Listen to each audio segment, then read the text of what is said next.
বাংলাদেশ ঠিক হয়েছে? 16 বছর জুলুম ছিল, চুরি ছিল, দুর্নীতি ছিল। তারপরে আপনারা একজন আপনাদের ইমাম সাহেব বসাইছেন, ঠিক কিনা? আপনাদের ইমাম সাহেব আপনারা বসাইছে। অনেক মৌলবী বলছে উনি আমাদের ইমাম।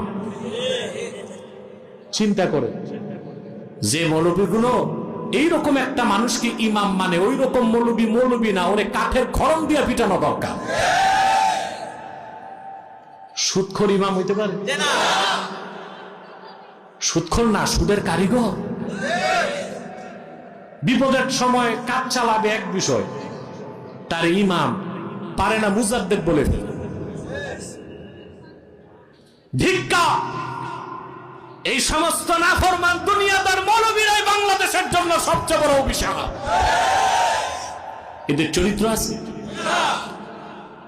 দেখলেন পূজার মাসে, পূজার মাস না মানে পূজার সময়, সমানে হিন্দুদের পূজা মণ্ডপে দৌড়েছে, কীর্তন গাইছে, লাড্ডু খাইছে। আবার বলে কি, আপনাদের পূজায় আসতে পেরে শুকরিয়া আদায় করি।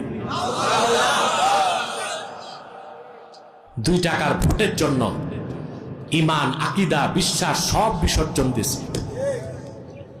নাউজুবিল্লাহ বলবেন না?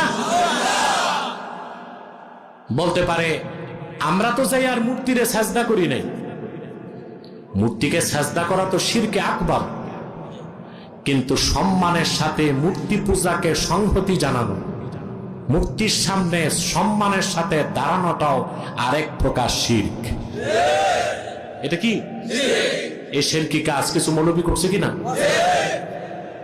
এগুলো ওই যে বলছি, ভিতর ঠিক নাই, সিরাত ঠিক নাই, আকীদা ঠিক নাই, ঈমান ঠিক নাই, সুরত ধরছে জুব্বা, কুর্তা, লেবাস।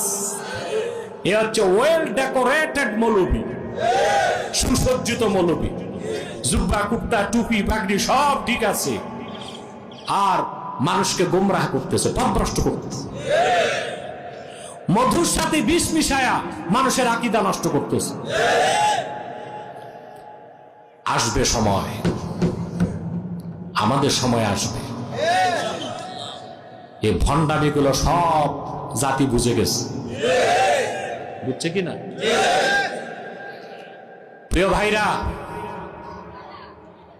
তাকওয়া ভিত্তিক জীবন যাপনই আপনাকে সম্মান দিবে, শক্তি দিবে, মর্যাদা দিবে, কল্যাণ দিবে, পরকালে জান্নাত দিবে। তা এখন 14 মাস চলে গেছে, দেশে চুরি নাই, দুর্নীতি, জেনাবে বিচার, ধর্ষণ, চাঁদাবাজি, টেন্ডারবাজি।